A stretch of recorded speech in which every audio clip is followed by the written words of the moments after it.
आप सभी दर्शकों का एक बार फिर से आपके अपने स्टडीमेंट्री यूट्यूब चैनल पर हार्दिक स्वागत है।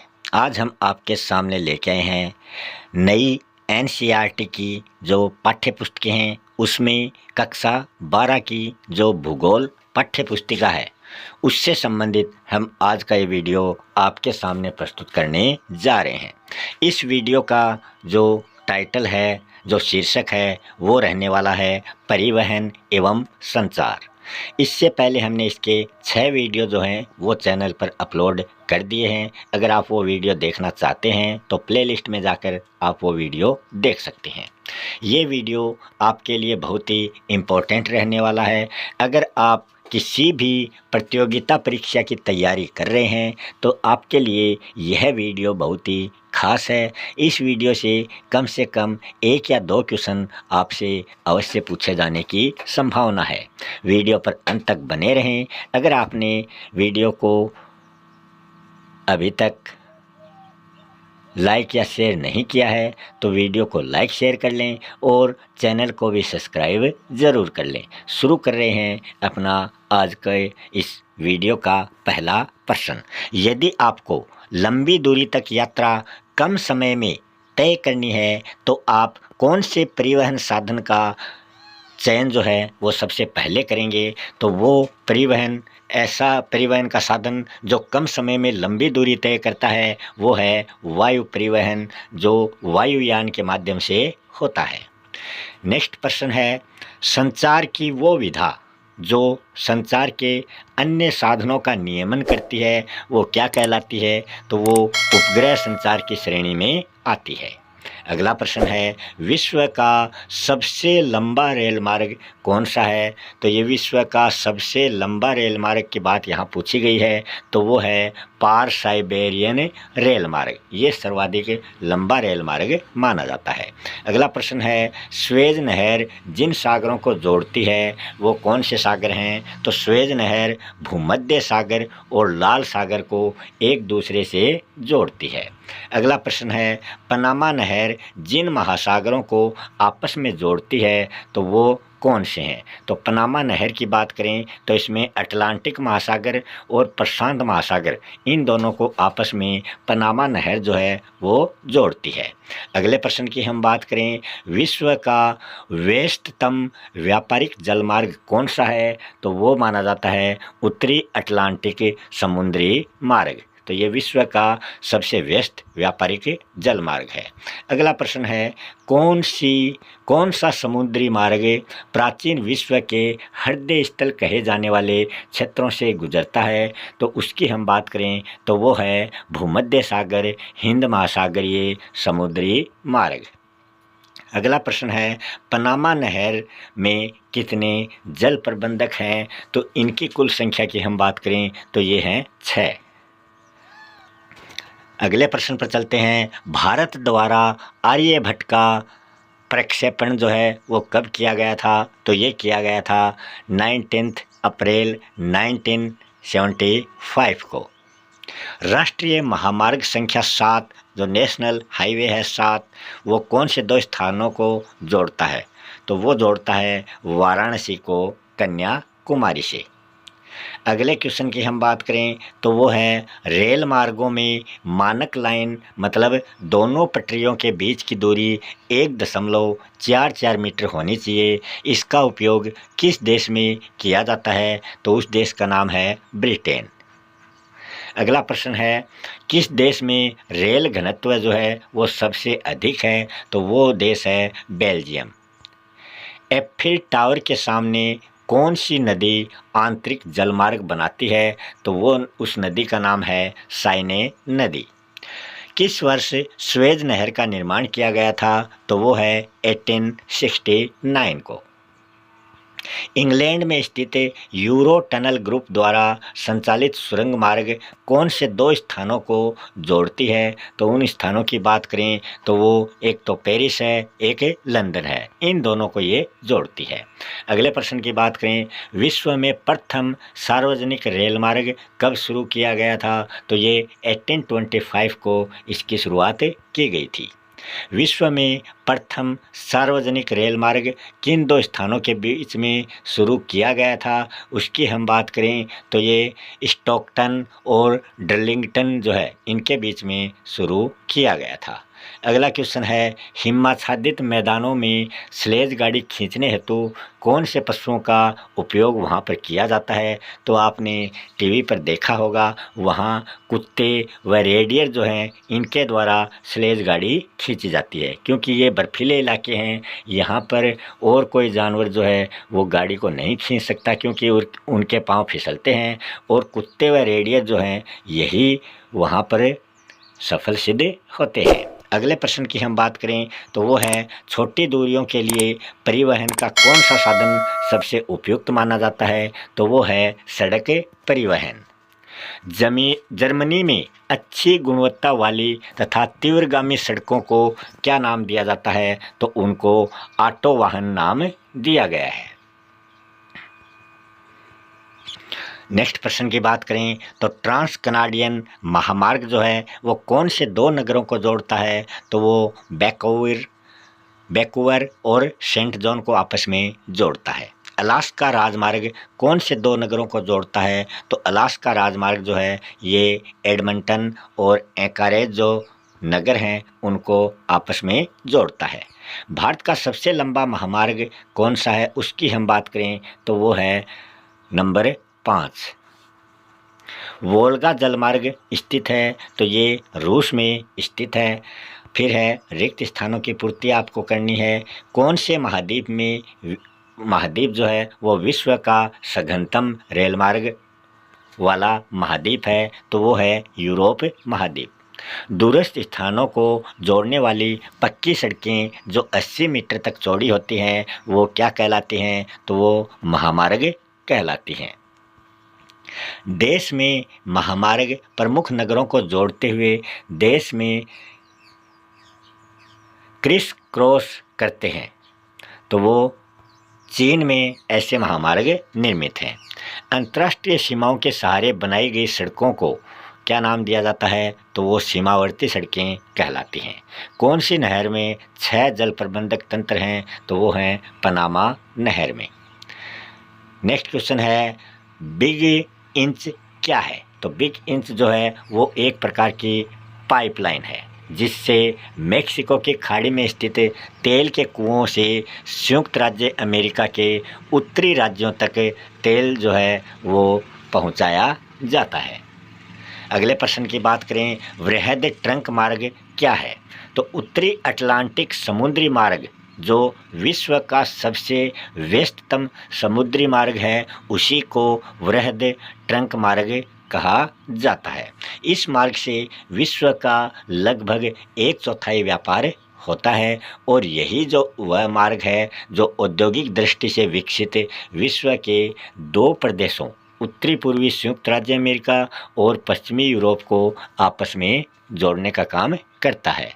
नेक्स्ट क्वेश्चन है, परिवहन का सबसे सस्ता साधन कौन सा है और वो क्यों है? तो परिवहन के अगर हम सबसे सस्ते साधन की बात करें तो वो जल परिवहन है। और ये सस्ता साधन क्यों है? क्योंकि जल परिवहन के सस्ता होने के कई कारण हो सकते हैं। इसमें पहला है, जल का घर्षण स्थल की अपेक्षा बहुत ही कम होता है, और जल परिवहन से में ऊर्जा जो है वो उसकी लागत भी बहुत ही कम आती है। नेक्स्ट क्वेश्चन की हम बात करें तो वो है, वर्तमान समय में भारत में आंतरिक जलमार्ग के रूप में नदी मार्ग अपनी महत्ता को खो चुका है, इसकी आपको व्याख्या करनी है। तो इसका जवाब हो जाएगा, वर्तमान समय में भारत में आंतरिक जलमार्ग के रूप में नदी मार्ग अपनी महत्ता को खो चुका है। इसके कई कारण हैं। पहला कारण है, नदी जल मार्ग की रेल मार्ग के संदर्भ में प्रतिद्वंद्विता, और दूसरा है सिंचाई इत्यादि कार्यों में जल के उपयोग से जल की पर्याप्त मात्रा सुलभ न होना, और तीसरा है नदी जल मार्ग का रखरखाव अत्यंत ही खराब होना।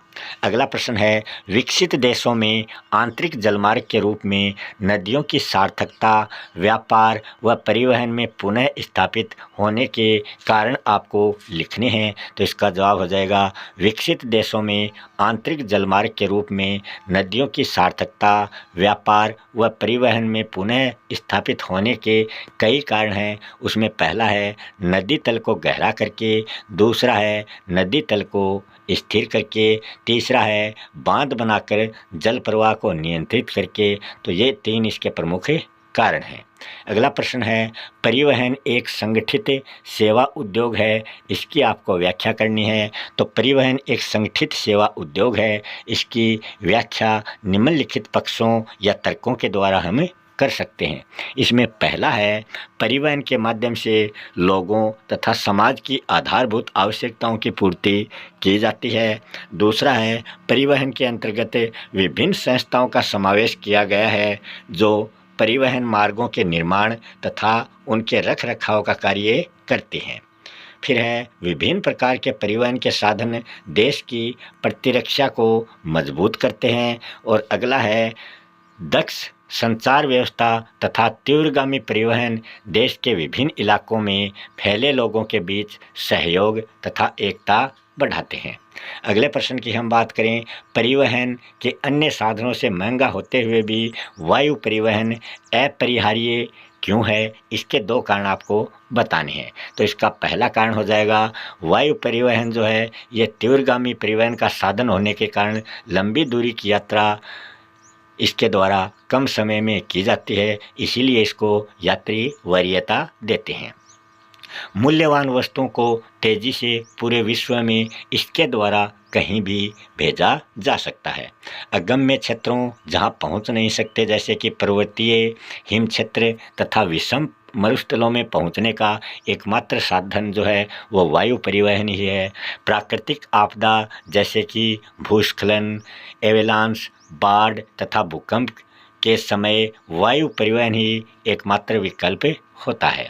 अगले प्रश्न की हम बात करें, यदि आप तीव्रगामी परिवहन का विकास करना चाहते हैं तो आप कौन से परिवहन का चयन करेंगे तथा उस परिवहन के विकास हेतु कोई 2 सुझाव आपको देने हैं। तो तीव्रगामी परिवहन के विकास हेतु वायु परिवहन का चयन सर्वाधिक उपयुक्त माना जाता है। वायु परिवहन के विकास के सुझाव नीचे दिए गए हैं। पहला है, वायुयानों के निर्माण तथा उसकी कार्य प्रणाली हेतु अत्यंत विकसित अवस्थापनात्मक सुविधाओं जैसे कि विमानशाला, भूमि पर उतरने, ईंधन तथा रखरखाव की सुविधाओं का निर्माण करके। इसका दूसरा बिंदु हो जाएगा, अत्यधिक संख्या में हवाई पत्तनों का निर्माण करके।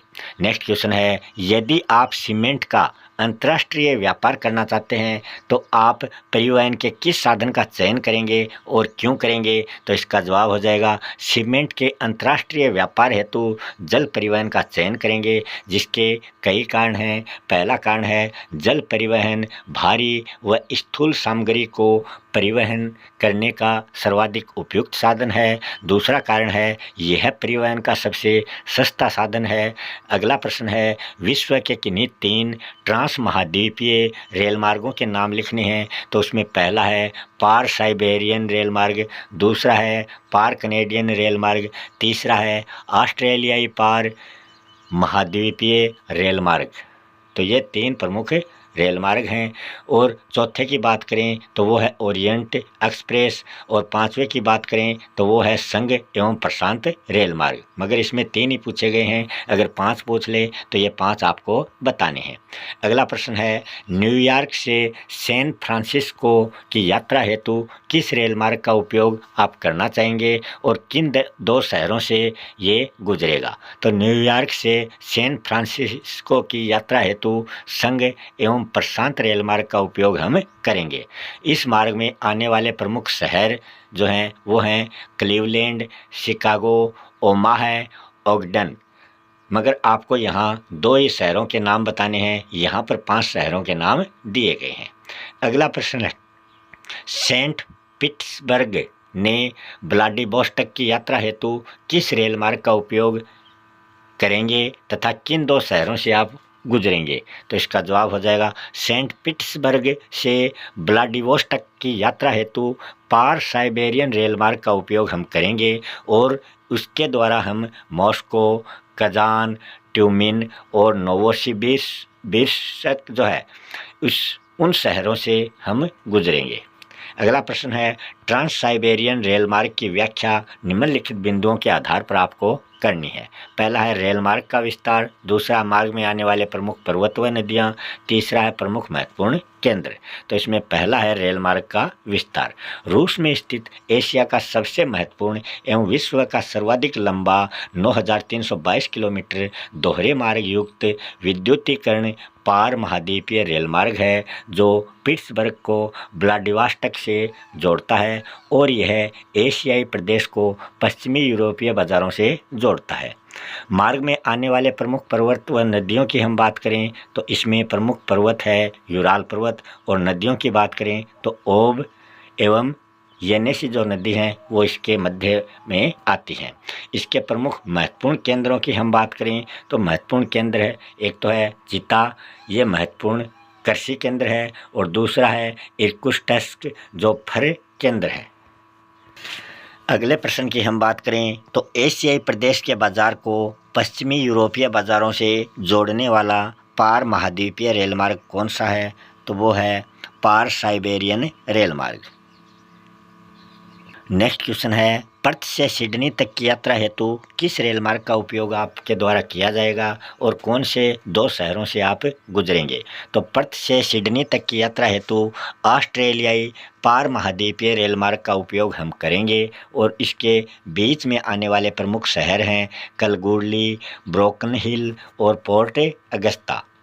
अगला प्रश्न है ओरिएंट एक्सप्रेस रेल मार्ग पर आपको टिप्पणी लिखनी है। तो पहले हम इसके विस्तार की बात करें तो पेरिस से लेकर इस्तांबुल तक इसका विस्तार है। इसके प्रमुख शहरों की बात करें तो स्ट्रेसबर्ग, म्यूनिख, वियना, बुडापेस्ट और बेलग्रेड प्रमुख शहर हैं। प्रमुख निर्यातित वस्तुओं की हम बात करें तो पनीर, सूअर का मांस, सुई, शराब, फल तथा मशीनरी निर्यातित वस्तुएं हैं।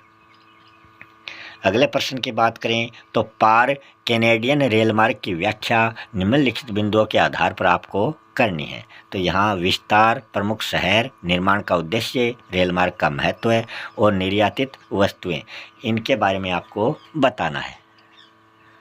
सबसे पहले बिंदु विस्तार की, तो इसमें आएगा कनाडा में स्थित 7,050 किलोमीटर लंबा रेल मार्ग जो पूर्व में हैलिफैक्स को पश्चिम में वैंकूवर से जोड़ता है। फिर हम इसके प्रमुख शहरों की बात करें तो इसमें प्रमुख शहर मॉन्ट्रियल, ओटावा, विनिपेग तथा कैलगरी इसके प्रमुख शहर हैं।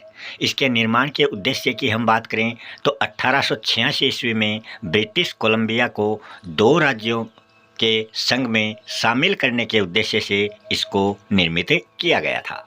फिर हम रेल मार्ग के महत्व की बात करें तो क्यूबेक, मॉन्ट्रियल औद्योगिक प्रदेश की गेहूं मेखला और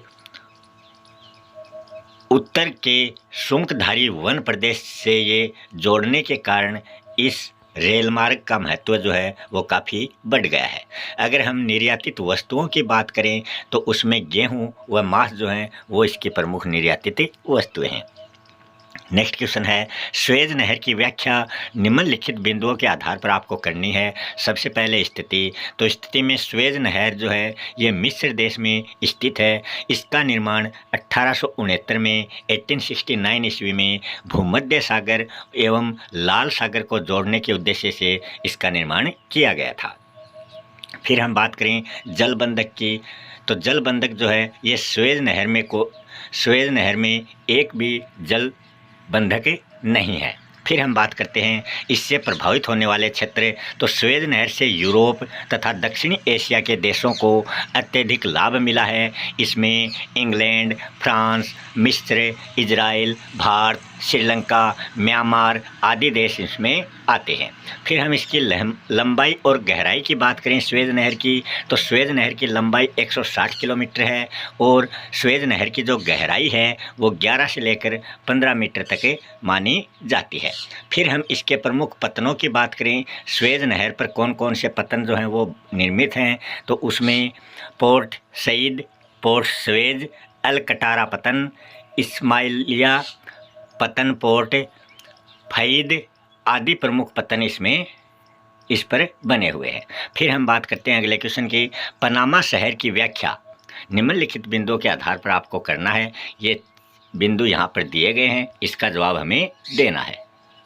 सबसे पहले हम इसकी स्थिति की बात करते हैं, इसकी लोकेशन क्या है। पनामा नहर पूर्व में अटलांटिक महासागर को पश्चिम में प्रशांत महासागर से जोड़ती है। इसका निर्माण पनामा जलडमरू के आर पार पनामा नगर एवं कोलोन के बीच संयुक्त राज्य अमेरिका के द्वारा किया गया था।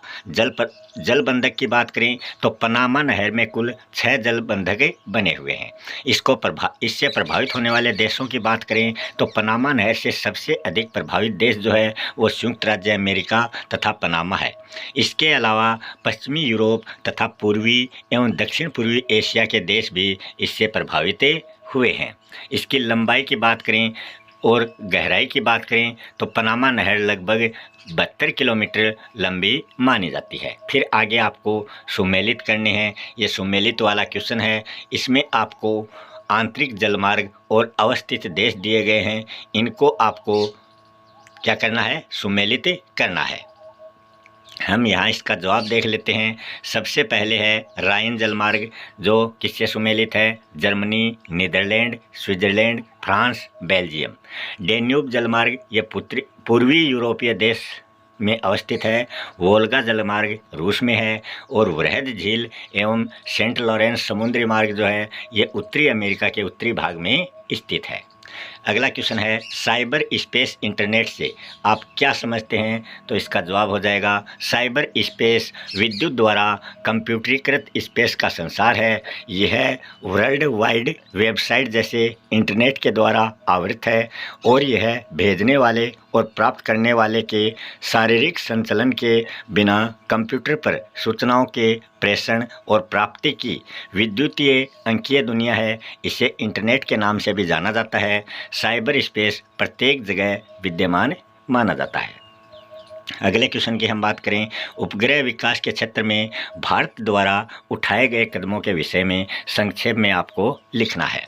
उपग्रह विकास में भारत द्वारा उठाए गए कई महत्वपूर्ण कदम हैं। उसमें पहला है 1975 में आर्यभट्ट, 1979 में भास्कर प्रथम और 1980 में रोहिणी का प्रक्षेपण किया गया। 1981 में एप्पल को प्रक्षेपण एरियन रॉकेट के द्वारा इसका प्रक्षेपण किया गया। भास्कर जो है ये चैलेंजर तथा इनसेट 1B नामक उपग्रहों के प्रक्षेपण ने लंबी दूरी के संचार, दूरदर्शन तथा रेडियो को अत्यधिक प्रभावी बना दिया है। नेक्स्ट क्वेश्चन है, सीमावर्ती सड़कों से आप क्या समझते हैं और इनका महत्व आपको बताना है। अंतर्राष्ट्रीय सीमाओं के सहारे बनाई गई सड़कों को ही सीमावर्ती सड़कों के नाम से जाना जाता है। इसके महत्व की बात करें तो ये सड़कें जो हैं ये सीमावर्ती गांवों तथा सैन्य शिविरों तक वस्तुएं पहुंचाने के लिए निर्मित की जाती हैं। अगले क्वेश्चन की बात करें, परिवहन एवं संचार में डिफरेंस आपको बताना है। तो परिवहन जो है ये वस्तुओं तथा व्यक्तियों को एक स्थान से दूसरे स्थान तक लाने व ले जाने का साधन होता है, जबकि संचार जो है ये संदेश व विचारों को एक स्थान से दूसरे स्थान तक भेजने का माध्यम होता है। फिर हम बात करते हैं परिवहन के प्रमुख साधन, उनमें रेल मार्ग, जल मार्ग, वायु मार्ग और पाइपलाइन माने जाते हैं। जबकि संचार के प्रमुख साधनों की बात करें तो उसमें तार, टेलीविज़न, रेडियो, इंटरनेट आदि इसके साधन हैं। अगला क्वेश्चन है, विश्व में किन्हीं 3 आंतरिक जलमार्गों के नाम आपको बताने हैं। तो कुछ आंतरिक जलमार्ग यहाँ दिए गए हैं, उनमें है राइन जलमार्ग, डेन्यूब जलमार्ग, वोल्गा जलमार्ग, वृहद झील एवं सेंट लॉरेंस समुद्री मार्ग और मिसिसिपी जलमार्ग। यह प्रमुख आंतरिक जलमार्ग हैं। नेक्स्ट क्वेश्चन की हम बात करें, पाइपलाइन से परिवहित किए जाने वाले 3 पदार्थों के नाम आपको बताने हैं। तो इसमें पाइप के द्वारा जल को भी परिवहन किया जाता है और पेट्रोलियम एवं गैस को भी पाइप के द्वारा दूसरे स्थान पर भेजा जाता है और दूध को भी दूसरी जगह हम पाइप के माध्यम से भेज सकते हैं। नेक्स्ट क्वेश्चन है, परिवहन जाल से आप क्या समझते हैं? तो इसका जवाब हो जाएगा अनेक स्थान जिन्हें परस्पर मार्गों की श्रेणियों के द्वारा जोड़ दिए जाने पर जिस प्रारूप का निर्माण होता है उसे परिवहन जाल के नाम से जाना जाता है। नेक्स्ट क्वेश्चन है, आंतरिक जलमार्ग के विकास की कोई 2 अनुकूल दशाएं आपको बतानी हैं। तो पहली दशा है, नदी या नहर चौड़ी, गहरी, गाद से मुक्त होनी चाहिए। दूसरी इसकी अनुकूल दशा है, जल पर्याप्त मात्रा में उपलब्ध होना चाहिए। इसी के साथ अपना आज का ये टॉपिक यहीं समाप्त होता है। अगर आपने अभी तक चैनल को सब्सक्राइब नहीं किया है तो कृपया करके चैनल को सब्सक्राइब ज़रूर कर लें ताकि आने वाले वीडियो की सूचनाएं आपके पास तुरंत पहुंच सकें। मिलते हैं अगले वीडियो में किसी नए टॉपिक के साथ। तब तक के लिए आप सभी दर्शकों का बहुत बहुत धन्यवाद।